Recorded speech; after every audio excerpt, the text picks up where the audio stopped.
Bank lending in February is up 5.9% year-on-year. Money supply in the same month is also up, rising nearly 10% from 2009 levels.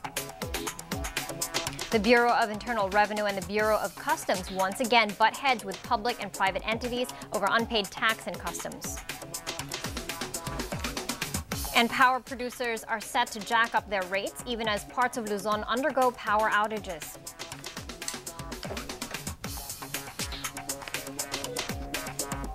Good evening, I'm Mikey Oreta. Let's get down to business.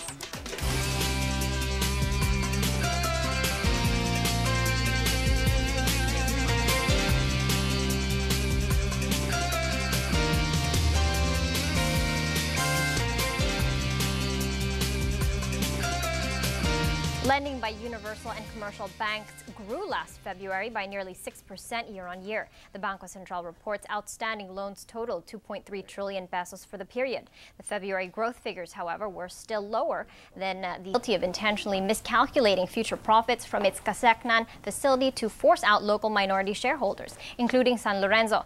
This type of story raises several questions. Should we allow foreigners to control local utilities? Can funds for costly power projects be raised domestically? And how should the private and public sector collaborate to improve power generation?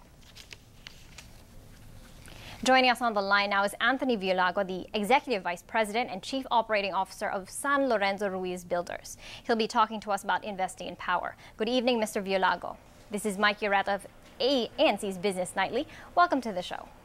Hello. Hi, Mikey. Thank you for having me. Mr. Violago, in a nutshell, what happened with MidAmerican and Cal Energy? Why did your union go sour? Well, it went sour when they no longer needed us. And so this became a dispute among shareholders wherein MidAmerican Energy manipulated the figures in order to try to eliminate our shares. And thank God for the American justice system in Omaha, Nebraska, their hometown. They were found to have acted inequitably, unfairly, and dishonestly. And therefore, they did not come to court with clean hands. It seems that there may have been a little too much trust on your part, sir. What sort of safety measures can be employed so that this doesn't happen in the future? Well, I guess you have to not trust too much on your friends. You know, Mr. David Sokol was a good family friend of ours. Whenever we would come to Omaha, he would personally pick us up with his family, and he would even carry our luggages. And so I guess we did not properly take care of our contracts with him, and that is where he tried to manipulate the shareholdings of our company. Okay, so read the contract very, very, very clearly. Yes. Sir, MidAmerican plans to appeal the decision. They also argue that the presiding judge, Gary Randall, was incompetent. At the end of the day, do you guys believe that you have a strong case against them? Well, I can tell you that they questioned the competence of the judge only after they lost.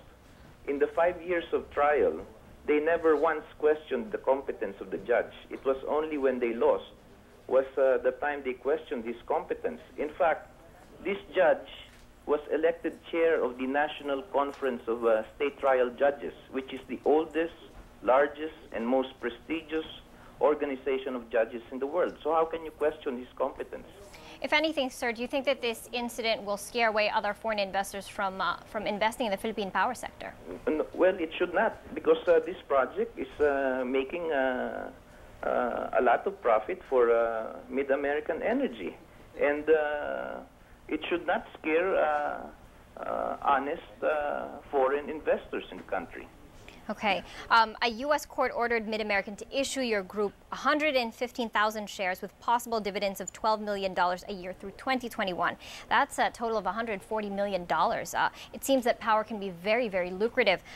Why do you think it is that in the past there were so few investments in it, whereas now you have the likes of San Miguel, Metro Bank, and Henry C. Jr.'s One Taipan Holdings making investments in power?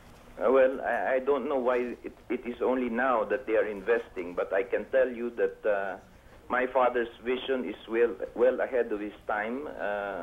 He has looked into this since the early 90s, and he was able to, this used to be a $2 billion project, And with his idea and vision and foresight, he was able to bring it down to $680 million.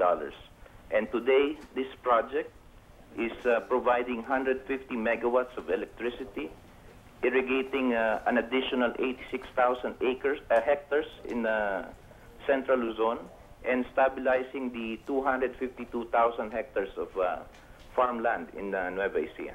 And sir, given your experience with this, what would you say are the biggest barriers for both local and foreign firms to invest in power in the country? Well, I guess we should have less red tape, and the threat of contracts that are signed being canceled by government. I think those are the biggest barriers for foreign investors.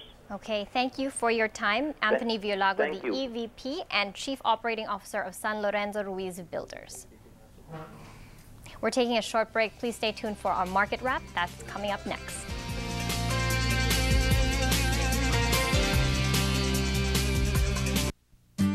This program